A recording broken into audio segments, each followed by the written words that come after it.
Welcome to Wellspring on the Air. I'm Nicole Alfonso, a therapist at Wellspring and the host of today's show about helping children with special needs thrive. With me today to discuss this important topic is Jonathan Simmons. Together, we want to tell you about how parents and caregivers can help their children with special needs thrive. So stay with us. We've got some good information just for you. Welcome, Jonathan, to our show today. Thank you for being with us. Please tell our listeners a little bit about yourself before we get started. Well, Nicole, first and foremost, thank you for having me. It is a great honor to be here talking about a topic that I'm extremely passionate about. A little bit about me. I am an adaptive PE coach, which is just a fancy way for saying I get to work with some of the most beautiful children in all of my Miami-Dade County Public Schools. My wife is also an educator within Miami-Dade County Public Schools. We have two beautiful children, a 3-year-old named Kylie and a 2-year-old named Jackson. Awesome. Thank you. So now that you dove us right into your field, tell a little bit about why you became a special needs educator. That's a good question. So I can't take credit for this.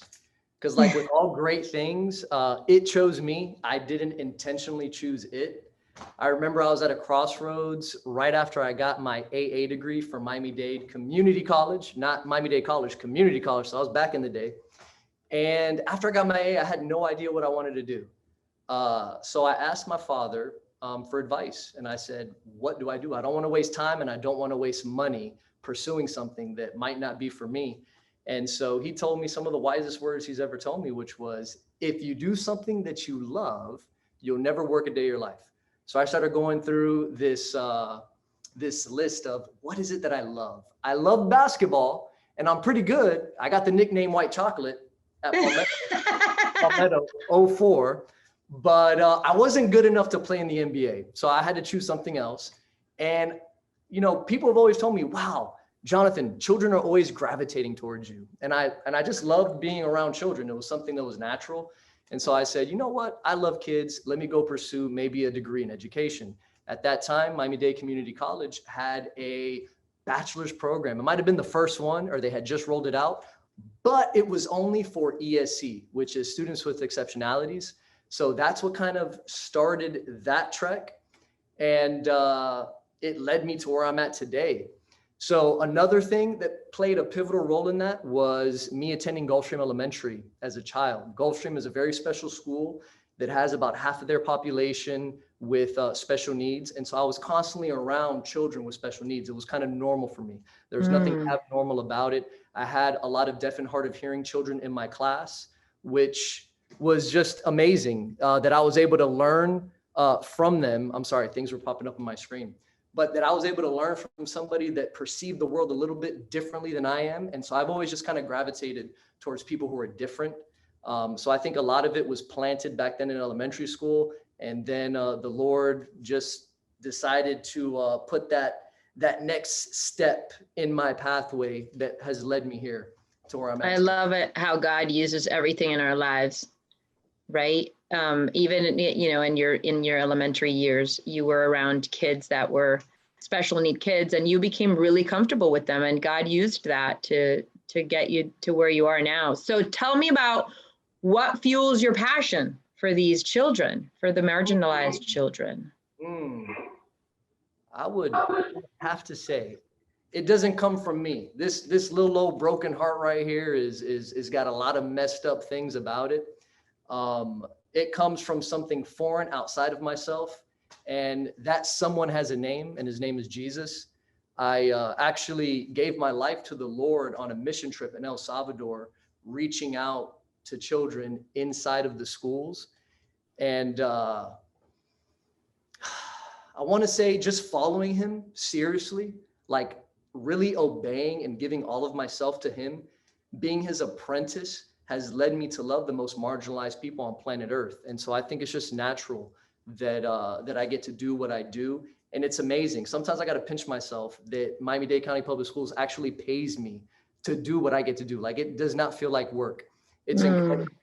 And so I remember with Kinsey, we needed to pick a verse for our marriage. and she actually chose it, so I can't take credit for that either. It was 1 John 4:19 that says, we love because he first loved us. And so the love that I have for children, and especially those who are atypical, comes from Jesus and his love for me. And the fact that he loves a broken individual like myself, how could I not want to love other people? And so, I think back to, I don't want to get too big into the scriptures, but Matthew 18 and Matthew 19, one of them, his disciples are asking him, who's going to be the greatest in the kingdom? And he says, puts the brake on him and says, you need to become like one of these. You need to humble yourself and become like one of these if you want to inherit the kingdom of God. And in Matthew 19, he's being trying to be trapped by the legalists and the Pharisees and the religious folks. And so they've studied the law and they're trying to put him in a trap to trip him up and ask him, how do you enter into the kingdom? And he picks up a child. His disciples are trying to rebuke the children. He picks them up and says, no, you need to become like one of these. So like me, I'm a coach. I never want to be a Pharisee. I don't want to learn the law so I could blow it and call foul on people. I want to be more like Jesus. And if he's focused on children, and if he's saying that children are the ones that are going to inherit the kingdom, I want to be around children. And so when I'm around them, it fuels something in me that I don't get when I'm around adults. And it's because of that purity and that sincerity and that genuineness. They genuinely want to just do good most of the time. I know they're not perfect, but most of the time they want to do good. And so to immerse myself in that all day, every day, keeps me looking young. I mean, I'm 95 years old, but look at me. I only look like I'm 36. No, I'm joking. But yeah, so that's just part of what fuels it. Another thing, I think there's a quote by, I don't want to mispronounce his name, Frederick Buechner, that says that the place that God calls you to is the place where your deep gladness and the world's deep hunger meet. And so my deepest gladness is when I'm around children, and it just so happens that there's a deep hunger for the world when it comes to marginalized children. So both those things intersecting has been a thing of beauty. So yeah, yes. So thank you for sharing. Thank you for sharing that. It's just, it's great to remember that, children are so special and they're very pure. And when you shared that you like, when you're with them, it just feels very genuine to you. And it's great. So, okay. So you've been a teacher for how many years? So this is my 11th year. Wow. So you've been around the situation between parents and teachers and how to best help kids, right? And so this is my next question is about that. What are some suggestions that you would offer parents to help foster that team mentality with their teachers and their therapists and just the entire team that works for the well-being of this child? See, yeah, this is vital. Parents, if you're listening, please pay close attention. So I used to be in the classroom, in the self-contained classroom for the first 7 years of my career. I've just recently become an adaptive PE coach where I'm outside. I would say the IEP roundtable is absolutely vital. A lot of parents sometimes don't even show up. I don't care unless you're having heart surgery or there's some kind of catastrophic event that has taken place in the family. Parents, you have to be there and advocate for your children. Dade County has amazing teachers that advocate for your children, but there's nothing like a parent, like a parent that can advocate for their own child. And so in order to create a team where the IEP annual meeting is literally a meeting where everyone who's involved in that child's life is coming together to figure out what are the goals and what are the benchmarks that we need to help bridge the gaps of where this child is in their behavior or educationally. And so I guess what I've noticed, in order for me to lead a good IEP meeting, I've always learned that transparency is key. When teachers or when parents are wearing that facade and trying to act like they know everything and they're the perfect parent or the perfect teacher that never makes a mistake, walls just begin to go up. everyone's trying to protect themselves and when you're protecting yourself, the one that's vulnerable is the child, because we're not understanding what the dynamics are at home, so we can come up with a plan of action in the school. The same thing with the teachers. If the teachers feel like the parent is attacking them and wanting to shift blame on the teacher and not take any of that responsibility for themselves, those walls go up. And it's hard to create a team that's cohesive when everyone's just trying to protect their image or their reputation. So I think the biggest advice I would give is to lead out in vulnerability, because vulnerability breeds vulnerability, and be as transparent as you feel comfortable being for the sake of your child. Do it for your kids. Do it for your kids. Good. Thank you. Thank you. So the IEP is really important, and attending that, being able to speak of your experience with your child into that meeting is important. Yeah. Okay. So can you share some practical steps with parents to take that they can take to reduce difficulties associated with children with disabilities or, marginalized children? Yeah. I think, being a parent now, I would say there's always that temptation to want to protect them and prevent them from ever experiencing any kind of heartache. And that's a huge disservice to neurotypical kids, but especially to atypical kids. They have to make mistakes. Failures are not bad. And it takes a lot of rewiring of the brain to figure that out. There's a lot of education needed to explain to a parent that failure is actually a good thing. I think it was Steve Harvey that gave a great talk about Michael Jordan. I think Michael Jordan took, 946 game-winning shots. And out of those 946 shots, he only made 146 of them. So he missed over 700 shots. But nobody talks about the misses. Everyone talks about the makes. And we have to begin to see our failures as opportunities to grow. And so parents that are constantly being a helicopter, just hovering over their child, is doing a huge disservice. Let them fall and scrape their knees now while they're young, instead of becoming 21 and drinking and driving behind a car and, God forbid, getting into a serious accident. Let them make the mistakes now while it's still pregame. It's not even playoffs yet. Is definitely not championship time. Let them make the mistakes in the pregame. Parents get, oh, and niño mío, my son got a C. It's the end of the world. Well, you know what? If your child wasn't doing their homework or wasn't preparing or studying or doing what they had to do, let them get the C. Let them see what that C feels like, or that D, or whatever it is, while they're in elementary, while they're young, so that they don't have to feel that when they finally have some freedom and they're off in college, when it really matters. So that'd probably be one of the biggest practical steps I could give parents: sleep, nutrition, exercise, consistency. A lot more is caught than taught. So parents, if you're not modeling healthy sleep patterns, if you're not modeling healthy nutritional, whatever it is, whether it's for breakfast, lunch, and dinner, if you're not modeling exercise, then your children are not going to catch these things. So develop some kind of a routine for sleep, where the both of you can light some candles, play some relaxing music, dim the lights, whatever it is, to help set the mood for sleep.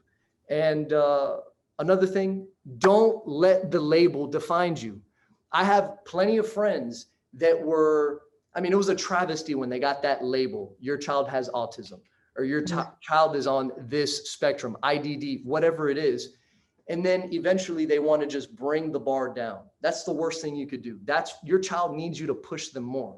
They need you to scaffold them to high places. Don't bring it down for their sake. Ay, pobrecito, no, I don't want, no.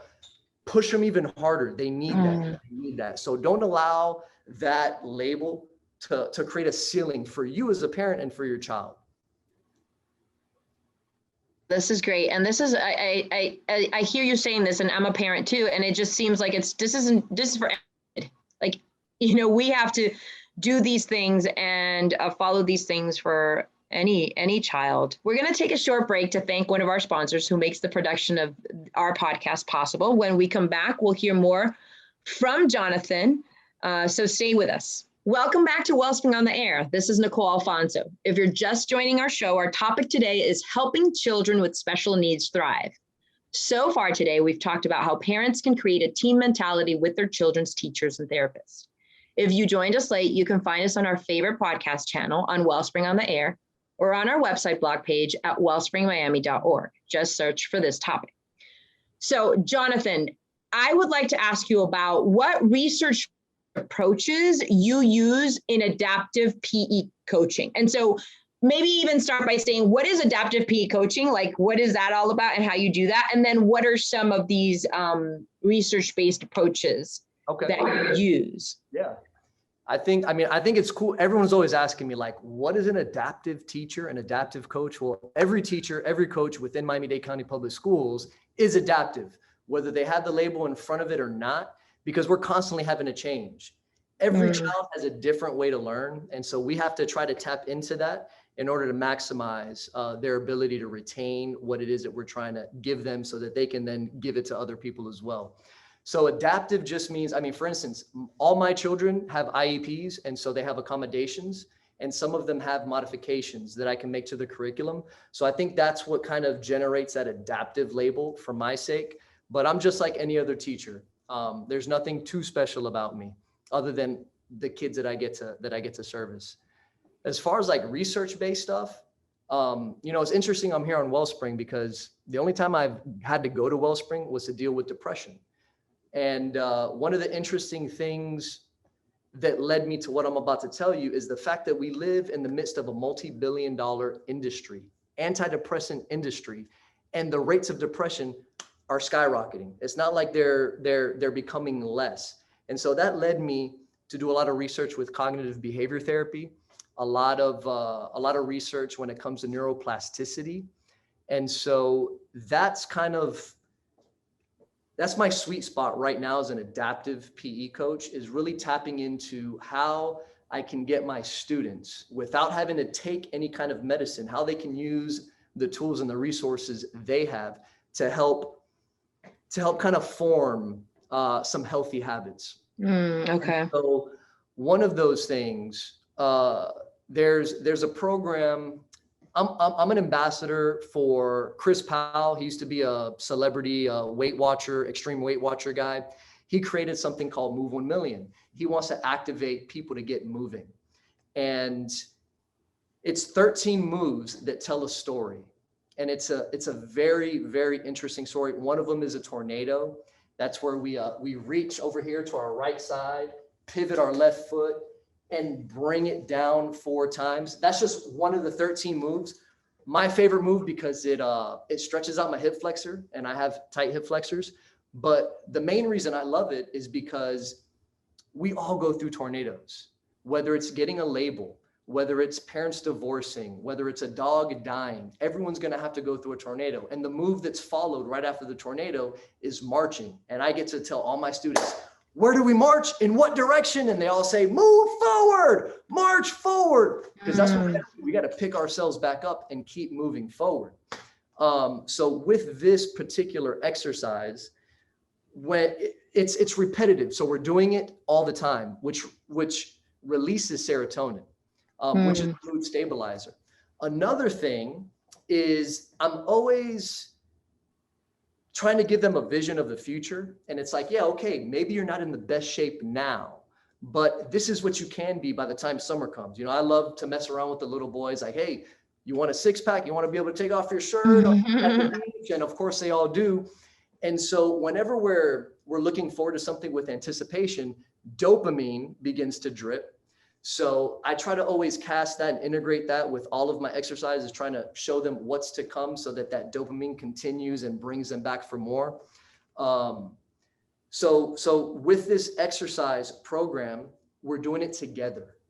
So what's super cool is I'm bringing some of my neurotypical, and which are actually some of the worst behaved typical children, bringing them into my class with my neurodivergent children. And it brings out the best in both parties. Like, it really raises the bar. They're both doing the same exercises together. So there's nothing different about it. And when they do that, it begins to release oxytocin, which is good for relationships and making those bonds. So the more I research all these different nuances in neuroscience and neuroplasticity, the more fun I get to have as a teacher, trying to figure out ways that I can implement these little things in games. And it's bearing a lot of fruit. I get to see it every day. I'm not a scientist yet, but I get to see it every day, and it excites me. And that's why I get up early in the morning, excited to work with you. I love that you incorporate science, psychology, and, the body in all of this. And there is like it's all connected, and it all is for, improving both mentally and physically, these children's, and of course, also the way they manage like things moving forward, right? Because their mentality, their thought process is also being affected. You're encouraging stress management stuff, right? Stress management techniques and self-talk and all that. Yes. So that's awesome. Yes. So how do you actually successfully integrate disabled and non-disabled students into your class? You just mentioned it. You both, there's a group of both, right? And so how do you do that? So I got this from Proverbs 29:18 that says, where there is no vision, the people will perish. And that is just as true for churches, just as true for homes, just as true for classrooms. So I've noticed that I have like 5 knuckleheads in this one class that just love to do the opposite of everything. They kind of have a little bit of that oppositional defiance in them. That's leadership qualities. Exactly. That's exactly what it is. They're my greatest leaders, greatest leaders. And everyone's always following them. So I had to first catch vision with them. And once I did that and got them to believe in themselves, and I got them to understand how important this specific population was to me, how dear it was to my heart. Like I pitched this like, listen, guys, I'm going to bring you into this class, but you're my helpers. I cannot do this without you. And so I need you on your best behavior. These are my most precious students in the whole wide world. And I need you guys to deal with them with grace and a lot of patience. And so once, I sit down both classes, the gen ed and the special ed classes together, and I begin to have a discussion of what autism is. Let's say that for that specific class, my special needs class is mainly made up of children with autism. I begin to ask questions. What do you think autism is? And I get to hear a lot of their responses, and I just try to simplify it for them. I try to bring it down to their level. So I identify children that have glasses, and I'm like, hey, just because you have glasses, does that make you any less than anyone else? No, of course not. That's what autism is. Autism is just a different way of seeing the world, a different way of experiencing the world. And I try to tell them we need to figure out how to tap into that. We need to tap into that because they see things so much clearer than we do. So we can help them with a lot of social skills, but they can help us tremendously. And then I assign them. I try to find people that I think their personalities will match, and I kind of assign them as buddies, which goes back. I don't want to get into best buddies, but best buddies, I'm a big supporter of best buddies. We have that here in our school. So I try to pair them up. Once I do that, it's almost like these young children need and feed off of that responsibility. When you give a child a mission and a purpose that's bigger than themselves, I mean, it's beautiful to watch it unfold. And so I think the biggest thing is just casting that vision, being consistent, making them aware of what autism is, having them use people first language, because a lot of them are like, oh, look, there's that child, that the autistic child. It's like, no, that's not an autistic child. That's a child that has autism. Don't define that person by the label, define them by who they are as a human being first. And so a lot of it is just education. But over the long haul, with consistency, these friendships just bridge and connect people. They create new possibilities, and it transcends locations. Like even when some of these kids live nowhere near each other, but they're asking for each other's phone numbers, they're trying to hang out on the weekends. It's a beautiful thing, and I get to see it all, and I'm really privileged to be a part of it. So. Wow, this is really what Jesus said. We have a mission and purpose here, and that, gives us the energy to move forward and do hard things, right? And so this is what you're helping these kids do by connecting them to each other and seeing the good in each other as they play together, do fun things together, and build friendships even. Absolutely. Awesome.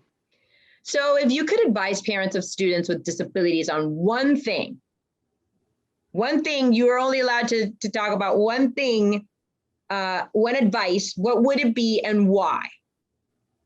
Oh my goodness, you just destroyed me now because I got like 10 things. Oh, wow. What? Oh, now I'm really on the spot. I would say a growth versus fixed mindset, to be aware of what that is. A growth mindset believes that you can do anything you put your mind to. And a fixed mindset believes that this is the cards that you're dealt, and that's all you're ever going to get dealt. That's all you could do. You're limited. So I think this is twofold. I think the parents need to believe this, and once they believe it, then they can have their children believe it. Albert Einstein didn't know how to do how to calculate 2 + 2 when he was born. It took time. Michael Jordan couldn't dribble a basketball, couldn't jump when he was born. He had to learn how to do that before he could jump from the free throw line and dunk. And so great things take time. And when you believe that your child has the capacity to do whatever it is that they want to do, regardless of a label, regardless of what the circumstances are, it changes you and it infuses hope. And so I think parents need to really believe that. I think they need to get out of that box that keeps them limited in their thinking and what they believe for their child. And they need to go outside and look up and see the sky, because ultimately that is the limit, is the sky. But they got to believe it.